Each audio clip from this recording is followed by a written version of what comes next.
neglected last hour to mention something that's very important. My assistant this summer is Bailey Smith. She is really the one who makes all of this happen before we all get here and keeps things running very well while we are here. Bailey will be entering her sophomore year at Southern Utah University this fall. She is from Pullman, Washington, and an absolute, oh, you have some relatives here, or soon to be, right? Anyway, Bailey Smith, thank you very much. It's a pleasure to be with you. My name's Nancy Mielich, and I am here every morning of the season except Mondays. We are not here on Mondays, but we are here on Sundays and every other morning of the season. And I have audience members come up to me quite often and ask what shows we are talking about at that particular time. The 9 o'clock hour is reserved for talking about the shows that are on the outdoor Adams stage. The 10 o'clock hour reserved for talking about the shows that are on the Randall stage. So since it's a little bit after 10, we are here to talk today about Peter Schaffer's Amadeus that is currently on the Randall stage. How many of you have seen it already? Anyone here who has not? Okay, we've started, you folks know because you've been coming a lot of years, had a gentleman the other morning say that he'd gotten so much out of listening to the directors that he wished we would have the directors talk or the literary seminars prior to the performance. And that was when I said, it's perfectly fine for you to come to these before you see the shows. And he says, well, you need to promote that a little bit more. He thought you were only supposed to come here if you'd seen the shows. Not true. Come anytime. We like having you here anytime. So these literary seminars are sponsored in part by the generosity of Larry and Tina Howard and also the Utah Humanities. They are funding source for this, and I like to thank them publicly. Also, a couple of other announcements. At 11 a.m. today, in the auditorium today, not the Randall, the auditorium theater, Jeff Leader, costume director, will be holding a costume seminar. There is no charge for that, and I hope you will all go to that at 11. And then tomorrow at 11 a.m. here in this spot will be an actor's seminar. So this gentleman sitting next to me, many of you know his work and certainly have welcomed him here over the years for 21 productions that he has directed here. J.R. Sullivan was also Associate Artistic Director here at the festival from 2002 to 2009. Then he went to New York City to run the Pearl Theater. J.R. is a Chicagoan and now has been called home to spend his artistic intelligence around that area, but also travels around the country as a director. J.R.'s work was last seen here in the fall in the production, the Sherlock Holmes production, The Final Adventure. His other productions here, 2 productions of Stones in His Pockets, numerous Shakespeare plays out on the Adams stage. J.R. is also a playwright and has adapted with Joe Hanratty Jane Austen's Sense and Sensibility that premiered here last year, and also Pride and Prejudice. So welcome, J.R. Sullivan.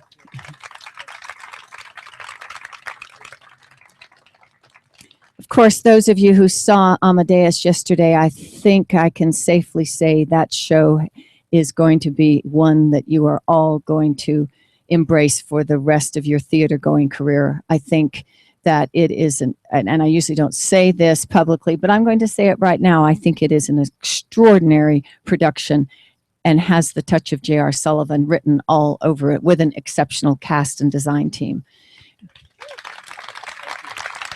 Thank you. J.R. had told me previously when he was here that he had directed Amadeus 30 years ago at your theater, the theater that you ran in Chicago at that time. And I guess I wanted to start out with asking you the themes that Schaffer has included in this play about creativity, about jealousy, about your bargain with God. Are those themes still front and center for you as you direct in 2015 this show? Yeah. Oh, yes, certainly. What we have in the script is a rewrite of the ending. Peter Shaffer was never fully satisfied with how the play concluded, feeling that a final confrontation between the two protagonists was necessary. If you remember, if you had seen it before, the original iterations of it had Salieri assuming the role of this messenger that goes to commission the Requiem, masked, as a device as a means to push Mozart over the edge, and very thrillingly, wickedly, melodramatically, he tore off the mask, or Mozart removed the mask from behind Salieri, saw that it was Antonio Salieri, and that was the last thing that pushed him over the edge into the abyss of madness. And the melodrama of that was undeniably great, but Shaffer felt that it wasn't right. It wasn't quite right, that it needed this actual confrontation of Salieri admitting, confessing, imparting what he had done to Mozart, what he had actually done, poisoning aside, but what he had done to block him in the world, what he had done to ruin him, take his living away, hasten his poverty and destitution, all of these things. And his hope, and so he kept working toward that. The film, if you recall, was different as well, with F. Murray Abraham sitting there taking dictation from a dying Mozart, so he could pass off the Requiem as his own, and that got thwarted by Constanza's early return. But in the late 90s, when the play was revived in London, and Peter Hall, the original director, staged it again, they went back to work on it with this idea of the brow-to-brow confrontation between the two, where Salieri would admit his wickedness, confess his wickedness, and ask for Mozart's forgiveness. And it was too late. Yeah, it affected the same thing, pushed Mozart into over the edge. I think it's a more satisfying play this way, certainly from my experience with it from before, and it takes it into humanistic tragedy because that imparts a knowledge of self, a full knowledge of self that Salieri experiences in that last scene. And of course, it is fictitious. Much of it,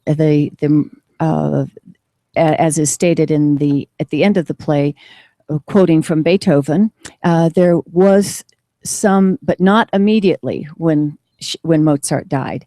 There was not. Constance didn't think that he had been poisoned by Salieri, and there was some comment about one of the sons saying, because Mozart's body was so bloated at the end, what was that caused from? But then the notes and Salieri, who did try to kill himself. Yes, that's true. He did slit his throat. It did fail.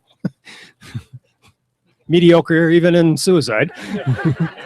And he spent the last 2.5 years of his life in the city infirmary, and throughout that time was claiming and raving to anyone who would listen that he had killed Mozart, and that these things in the Beethoven conversation books, things that were written out for Beethoven because he couldn't hear, and the German Musical Times are all verbatim. Those are all things that appeared then. So, okay, comments or questions from the audience? Yes. Okay. So, as a lover of history, I've read a lot of what's existing of letters and things that Mozart had written, or correspondence with his sister and things. And I find it interesting how he was, in fact, quite as vulgar sexually and crudely as was portrayed. And I was curious last night, wondering how many people would hear that and think, why did they do that? Why are they having him say that? But in fact, that was exactly how he was. So, you know, that dynamic exploration of that polarity between the mastership musician and this very crude, you know, adolescent type childhood psyche, Yes, is really amazingly portrayed.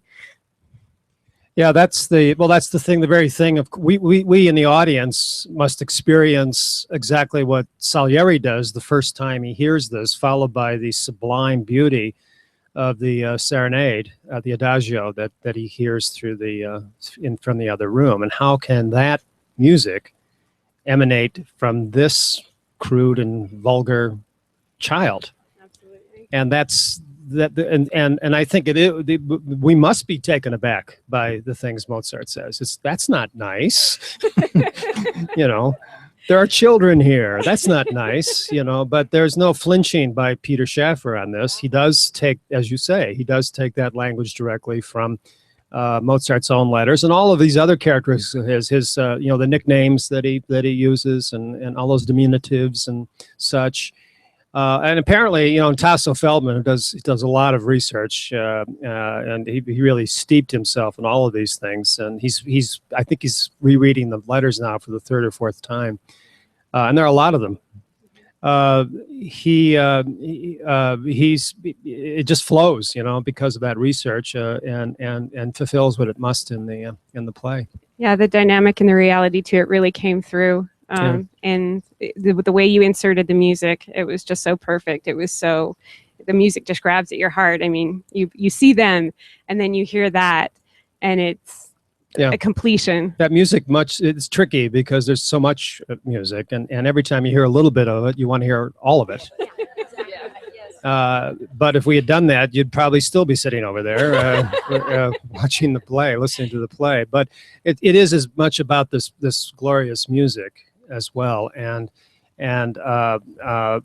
most of that is suggested by Schaffer, you know, as to what specific pieces should be heard. But the modulating of it, the where to come in with it, where to go out with it, all of that was our brilliant sound designer Barry Funderburg and working with me and figuring all that out. So it has a life of its own, and it should. I don't know if you intended the deeper meaning that I kind of got out of that in Salieri trying to destroy Mozart. He actually destroyed himself. This is the knowledge of self that he comes to. Yes, and it says that anger and hatred and jealousy will destroy you. Yes. Yeah. Well, it's biblical, isn't it? Sin is waiting at the door, and its appetite is for you. It lets something in that is that eats him alive. That's corrosive. That he's not aware of it. You know, like Not at first. Not at first. And it takes the events of the play to make it shockingly, searingly clear, you know, to him.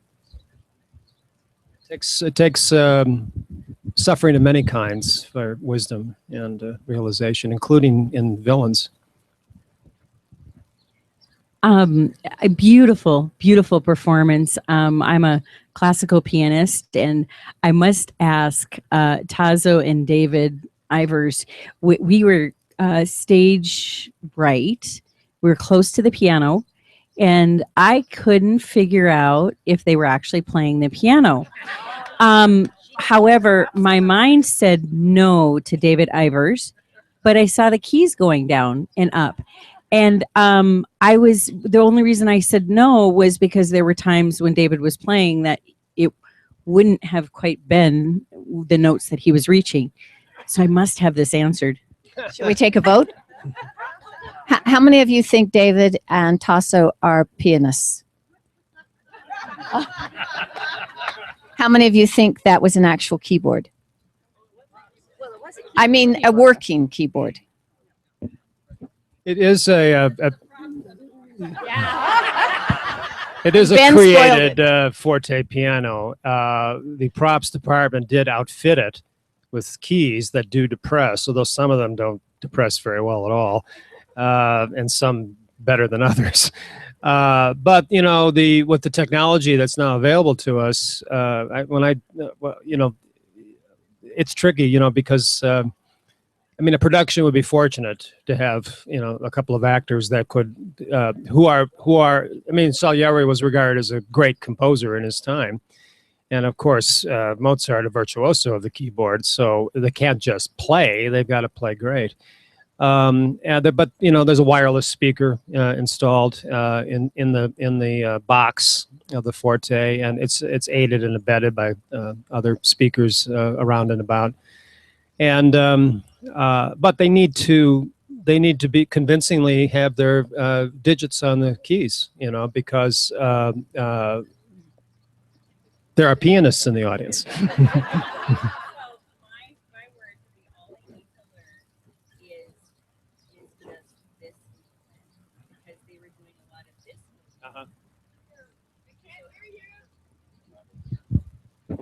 So my words to the two actors, possibly, and the director would be to make it look, which again, it confused me, would just be to get a little bit more of this movement instead of this movement. That's good. Good. Yes, I think you're right. It's a little bit up and down right now, and not a little flow. But now they've opened, I think a little flow will start to happen. Yeah. Two questions. One, is it written in the script that the costume changes happen, or with especially with David Ivers and how he does that, or is that your direction? Well, they have the way the script is set up. As far as Salieri is concerned, it has to happen on stage. It has to happen. He only leaves the stage once in the play, and it's something we let him do so he get a glass of water. And that's not till the middle of the second act, and that's for 20 seconds or less. So, but it's a convention that I find audiences readily accept. The play, it takes place entirely in it starts in 1823 and then does a jump, kind of shiftily enough, to 1825 for the ending. So it's already a theatrical construct, and he with the setting being done as a Baroque theater, Salieri is in effect saying to us we ghosts, of the future, this we audience for him, that I'm going to present the theater, the performance of my life, in the literal sense of what happened to me, set up as an actor in a sense. I will do it myself. And so any changes that happen on stage, it's the servants too that have to go back and forth between 1781 and 1823 to keep us our feet in the right time period. But it's a theatrical convention that allows the play to happen swiftly, which a script of that length must do. The other question was the laugh. Is it documented with him, or is that just a contrivance that happens? That's something we don't know, but that's something we know sure works. And in fact, it threads its way into the text of the play when it's Salieri when he goes over the edge, I think, and to a certain degree of madness, when he imitates the laugh himself and calls it not the laughter of Mozart, but God, the laughter of God, and at him. So, and there's a rock star aspect to Wolfgang, that enters and takes over the room, and is unrestrained, and uninhibited and impulsive and all the rest, and that is in accord, as we heard, with the letters and the personality and what is reported about him.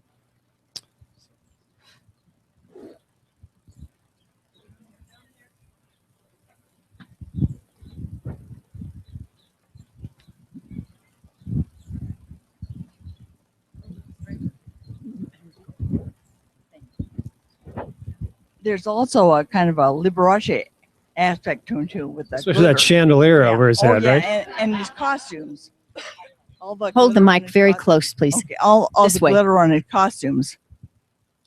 That he really was out to have everybody see him. Yes. Yeah, that's right. He was, and I think it's true that they were especially with too much optimism about success in the future. And why wouldn't he think that, given the childhood success that he had and being declared a chevalier by the Pope when he was 14, and all the gifts he'd received from all the royal houses and families of Europe. And he comes to Vienna, the music capital, and already with a commission from the emperor in his pocket, that they ran up the credit card, and were profligate that way, and then it all turned around. So. I was wondering if Salieri was known for knocking people's wigs off, or was that just an accident? Oh, that was, well, he knocks his own off, and that's our intention. But an errant button on his coat caught Bono as he leaned back. It was just one of those things that seemed to happen at first performances. You know, I mean, I've gone through so many of them in my life. I never know what it's going to be, but I know it's something. And my memoir will be called "Things That Happened to Me at Opening Days and Opening Nights." I was glad Chuck didn't put it back on. That's what I was worried about. But he just sort of held it like a little Shih Tzu in his arms. Right, that's what it looked like, a little dog. This kind of just struck me. I think it's really interesting. If we look at a lot of the shows this year, there are relationships between fathers and sons that are really front and center. You know, certainly Henry IV Part 2 and Lear.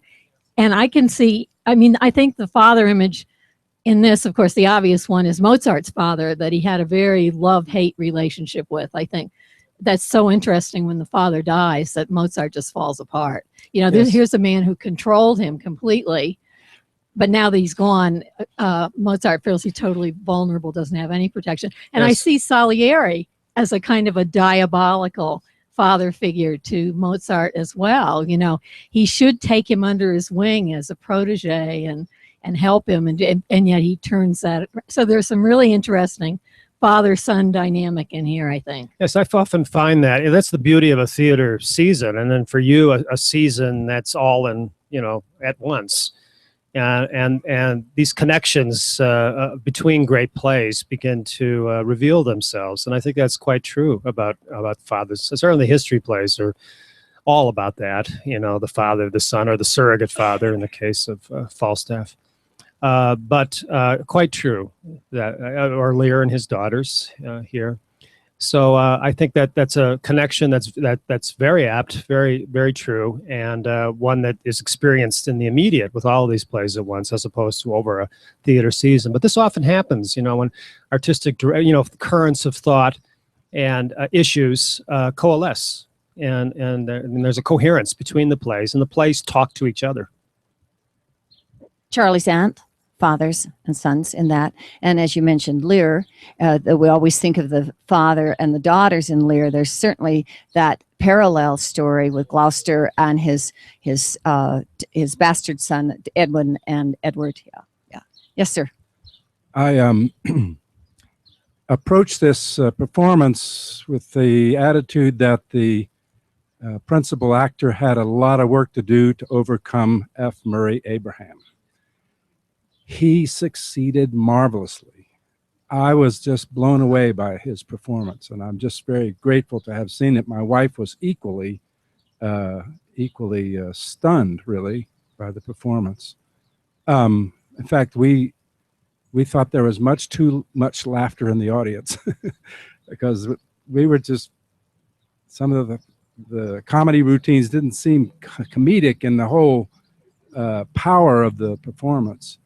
And as I saw it, there was a real strong dimension of creativity in the midst of, as a play between spontaneity on Mozart's part and control on Salieri's part, and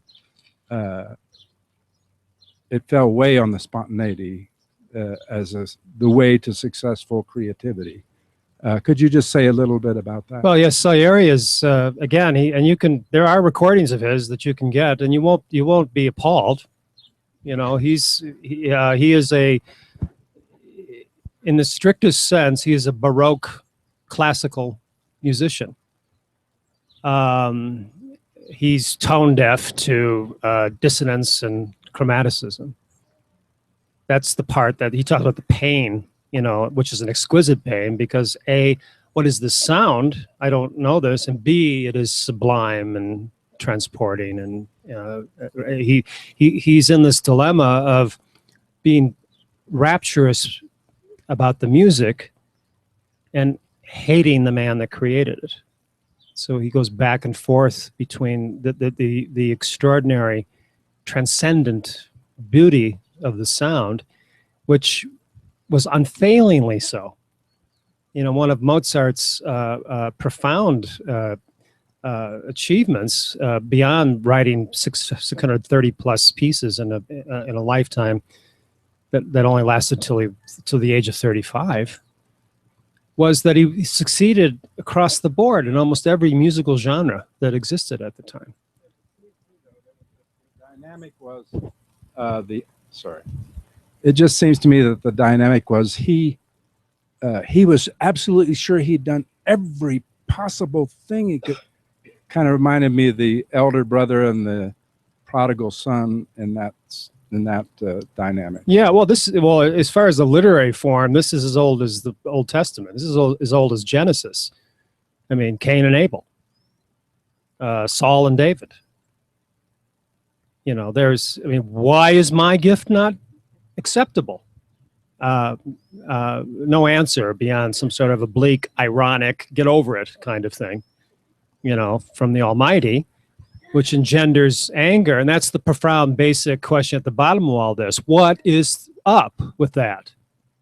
Why Antonio Salieri is a pious man of rectitude, order,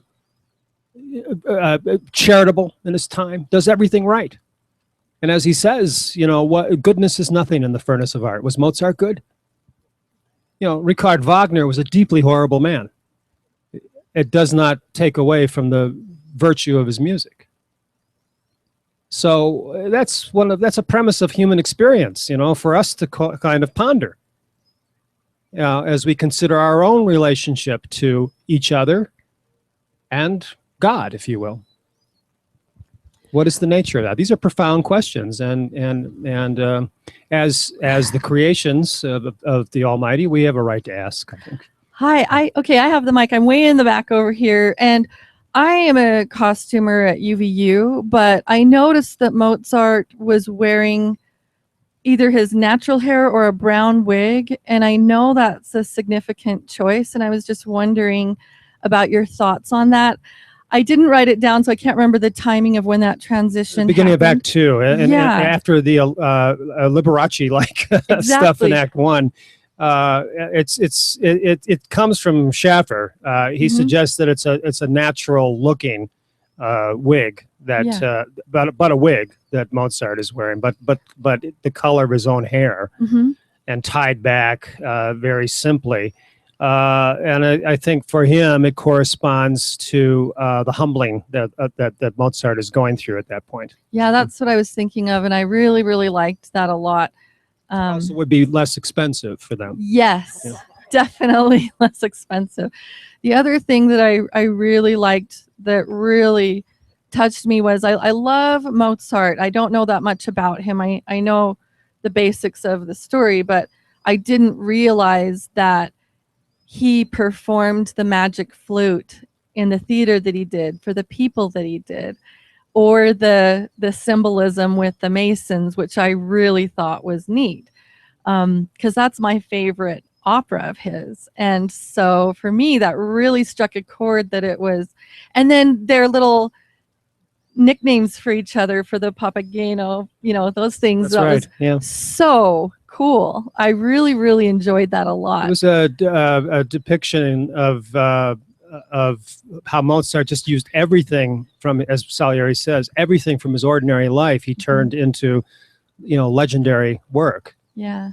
Whereas Salieri says, and I from legends could only create the ordinary. And that was his torment that he had to end. Yeah. And I can't remember the exact line, but something about how, if I'm right, and correct me if I'm wrong, but where gods in the audience watching them. Do you remember that part? Yes, I that's love a very, that line yes, as well. there's a capital A for audience in this text as Mozart talks about that.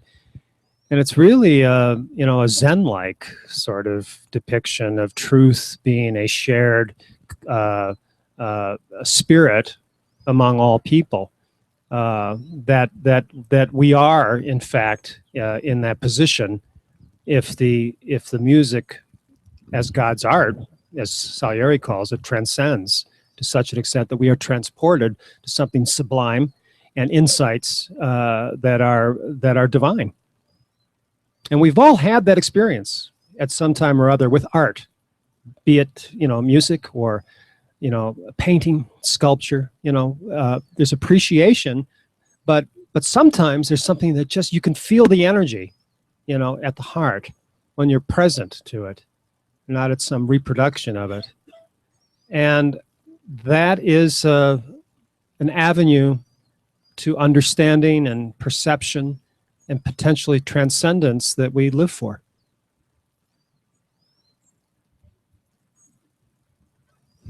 And I think if you ask David Hawkins, he will definitely say that there is a resonance to different paintings, you know, music, stuff that elevates our own or lowers our own resonance. And we sense this, although we don't have, you know, a meter to measure it ourselves, that it definitely does that. I was interested, something that had never dawned on me this last year that I studied. You know, God continued to converse with Cain after he had killed Abel. So I have lost my problem with God communicating with people of lesser virtue than I am. Well, it's all his creation. Yeah.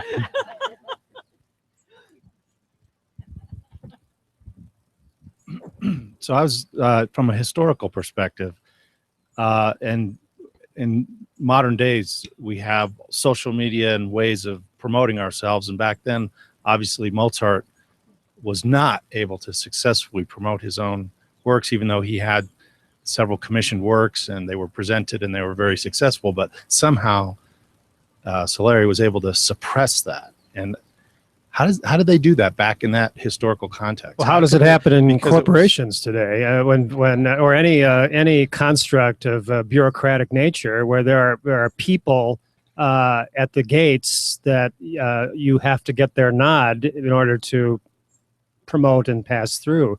Sometimes this is corrupt. Sometimes this is not based on justice and fairness. And sometimes it's perverse, and I think it's a human condition as well, you know, in institutions. And it was certainly shockingly and tragically used against Mozart because the people that were in a position to help him didn't like him personally, found him offensive. I'll fix you. So there it is, as Joseph II says. There it is. There you have it. Yeah.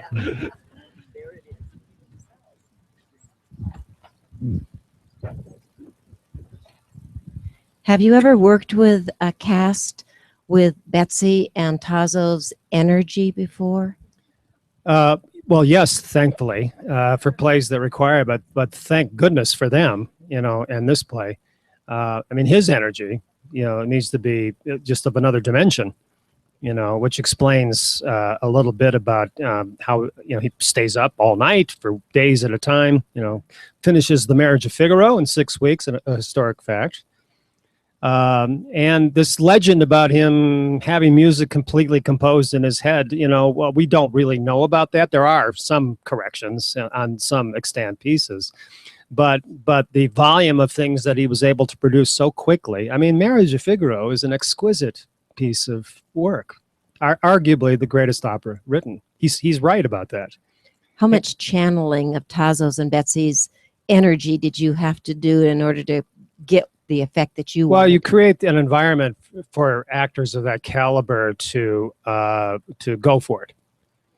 That starts in the rehearsal room. You create a safe place for them to try a lot and to try it early and to find how that one energy feeds the other and goes from there. They have to start the play at the highest possible energy, with that mouse cat, game that happens in the library.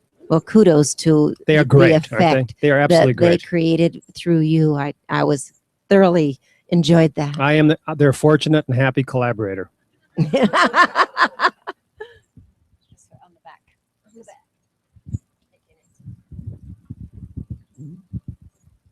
Well, there are moments in everybody's life when you wish that you had done something differently, and the moment is gone, you can never redo it again. But last night was one for me when at the end of Amadeus, or yesterday afternoon, I guess, at the end of Amadeus, David Ivers got the standing ovation, which I think it was very well deserved. But Tasso Feldman came out just before him, and I thought, oh, I wish I had stood up for him because I thought that he also did a marvelous performance. So relay that to him. Sure will. Nancy, you look like you wanted me to say something last hour. I'll remind the audience that this is my very first exposure to Shakespeare, other than what I hated in The Merchants of Venice in high school. And I've hated ever since. And then I watched the movie Amadeus, and I turned it off halfway through. I thought it was just vulgar. And my hatred for Shakespeare grew. So then my sister here dragged me along this week for my first exposure. And after the last two plays that I've seen, I'm just totally aghast, totally surprised at the humor and the laughter involved, which I never knew existed. So thank you. Thank you for being here. And thank you for being, as I said yesterday, when you announced that you had never seen a Shakespeare play and the audience was thrilled. I could tell they were thrilled. They applauded you. I thank you for speaking up again, and particularly for your comments that you're enjoying yourself. I think you should get an honorary membership for comment over here.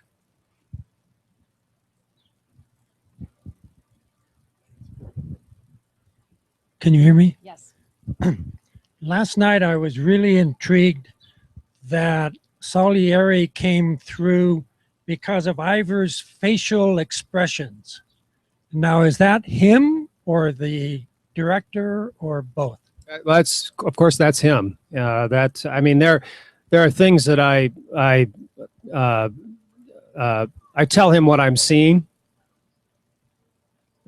which is a way of checking his thinking moment to moment. And of course, stage acting, which is largely the text and rhythms of the text, different. I mean, F. Murray Abraham in the role, for instance, volumes of performance of that performance was felt through his eyes, and that's film acting is largely about what's going on behind the eyes, because the camera can go right there and we know what an actor's thinking. So those wonderful moments for Abraham in the film where he has to be present to, the latest outrage from Mozart, or when he was listening to the music all alone in his theater box and just overwhelmed by the rapture of it. That's a whole different thing for David and this play and any of the actors, and he's addressing you the entire play. You're a character in the play. That his connection to an audience is text plus, how rhythmically he's punctuating that and buttoning that with what he does with expression. And he's down center most of the time and right there. And that was a key thing. But David is gifted in this. He's a profoundly accomplished comic actor, which gives him a deep, connected sense to the audience's presence, how they are with him or not, where he needs to take them, and how he does that physically as well as with language. So, and that's why I like to work with actors who are great with comedy in serious plays, because they have that instinctive, intuitive sense of rhythm, and the audience is breathing with them all the time. And I find that to be very, very useful if you're doing Hamlet or King Lear or Amadeus.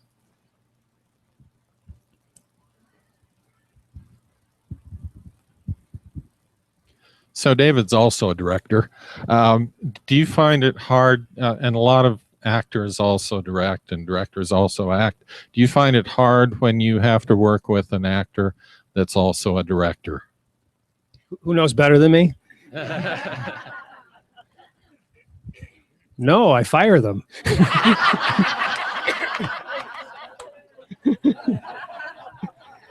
Really, in this case, in David's case, his directing hat, he just parks at the door. There was, and any actor that does directing or vice versa, they know the role, and embrace that, and I've never really experienced that as a problem. Thank goodness, though. I think it can exist. I'm sure it has happened, but fortunately, it hasn't occurred to me yet. So one thing I picked up from this production that I think kind of was surprising, because hadn't seen the production before, but I'd seen the movie several times and in love with it, was the whole idea of him feeling like he is better in God's eyes than Mozart, and so why isn't he blessed?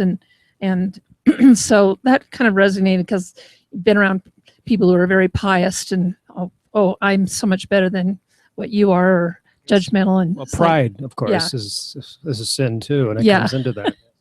Yeah, so I thought that was interesting, and the whole mediocrity thing, the speech at the end, I just thought was marvelous. But one of the things that I thought was kind of interesting with this was, even in his sense that he was the only one who got it.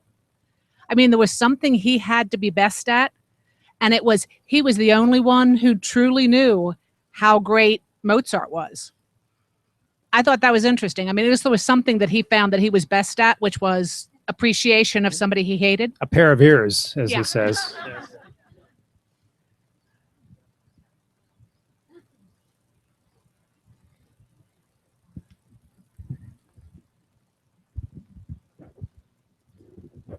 I have to laugh because a week or so ago, one of my boys told me that I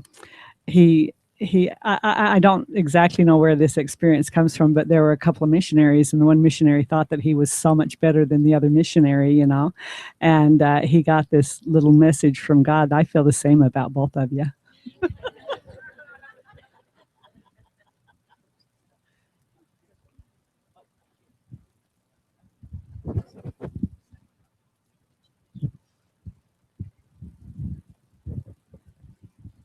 This is kind of a logistical comment, but do you guys have contingency plans for David remaining at this level of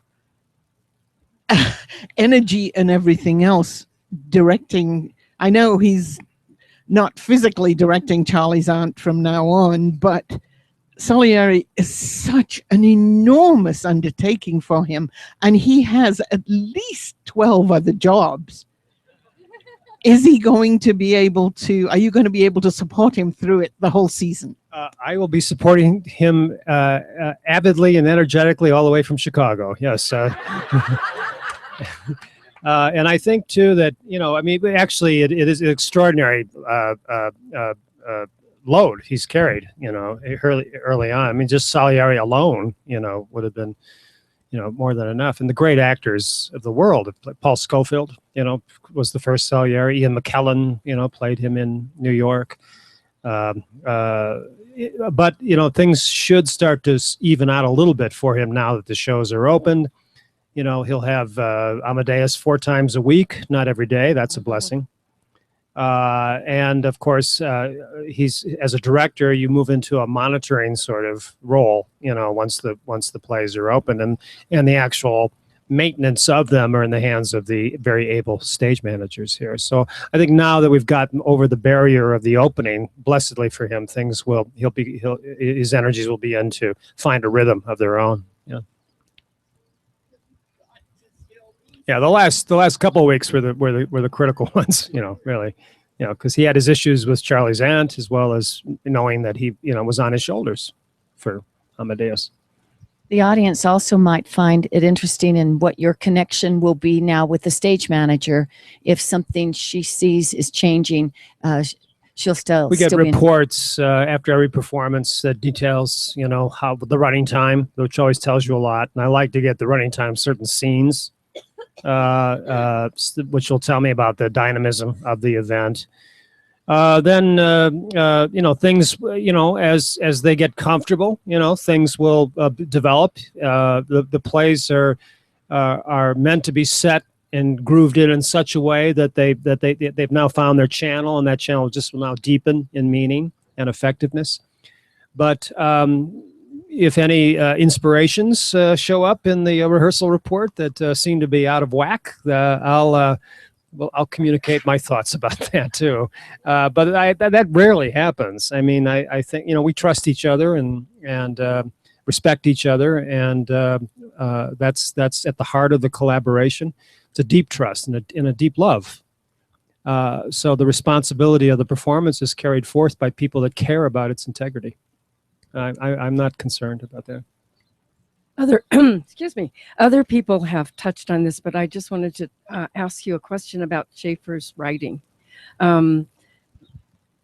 Your interpretation made it so clear, clearer than I've ever seen it, about the nature of retribution and God's retribution, and how that plays out not as thunderbolts or any kind of direct relationship, but a wave, more or less. And I wanted to find out how you looked at that and touched on that, because as I said, this production to me was clearer than I've ever seen it. Well, for me, God's nature is a mystery and must always be so. That's an unknowable thing. We have stories that we tell each other. Was that the Holy Spirit?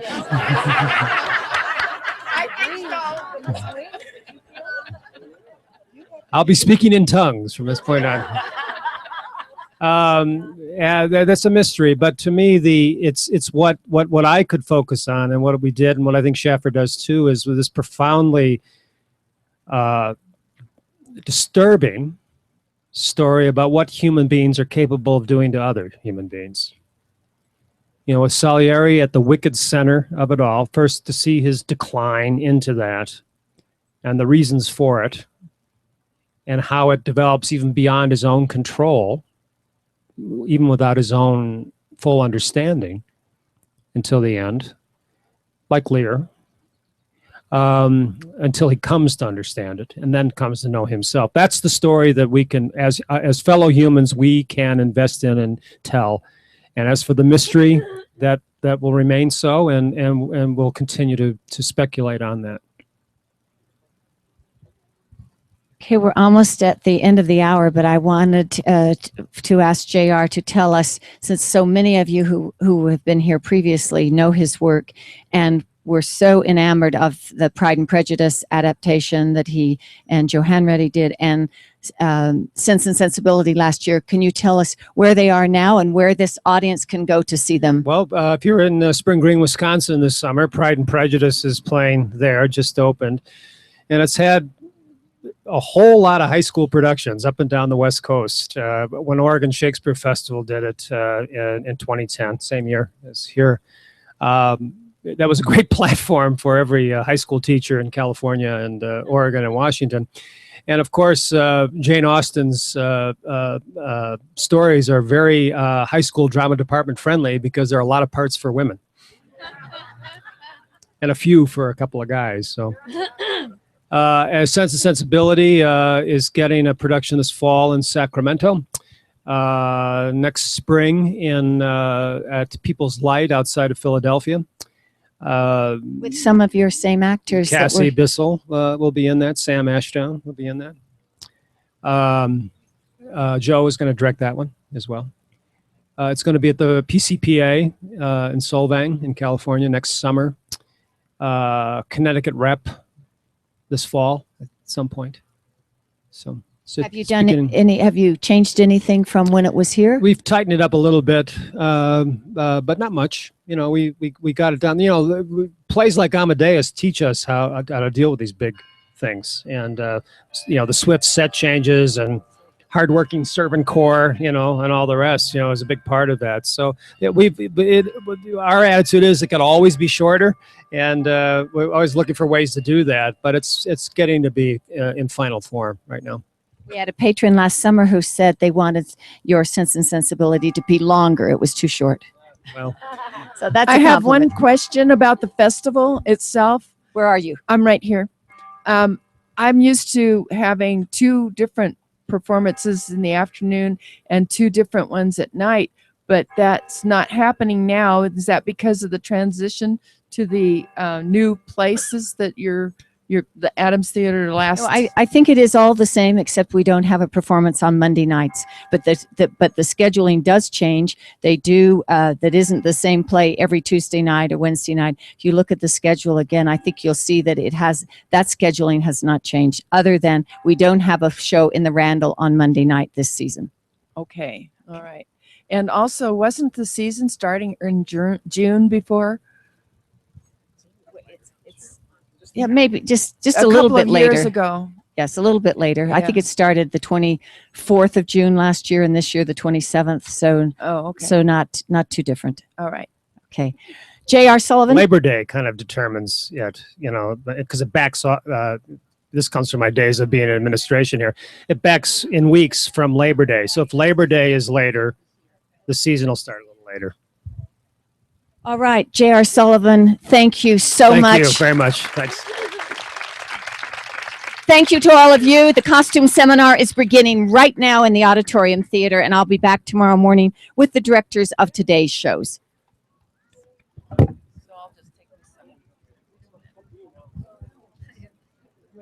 Cushions for me?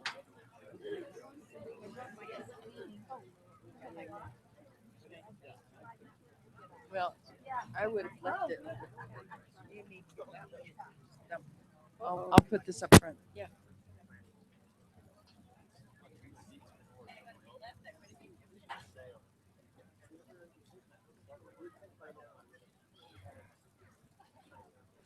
They're to promote what? Seat cushion sales. Oh, yes. And it's working. Yeah. Thank you.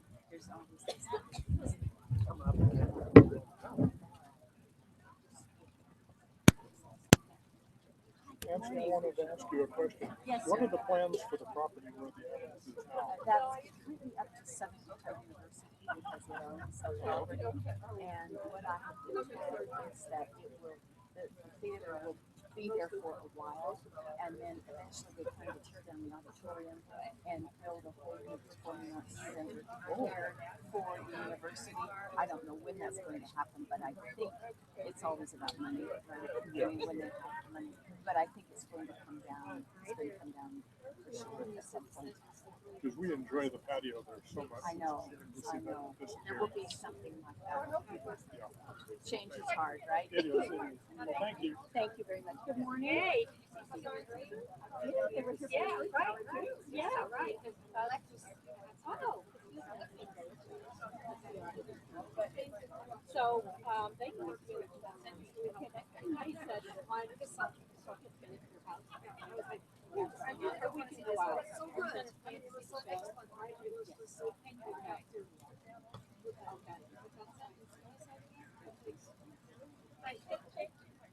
Okay, well then we'll do something.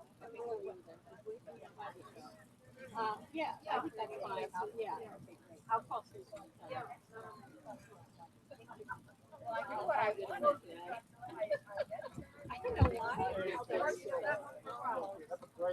Yeah, I think that it what it needs is fresh blood. I mean, I think having Cynthia direct it's really a problem because now it's more bread than ever. Oh, everyone thinks it's better. Ellen and I sat there, like sour. So, but I think Ellen actually right. Because I threw out. She had me do the first go around, and then she filled what she filled in. That's why nobody. She wasn't even going to take eyeliner.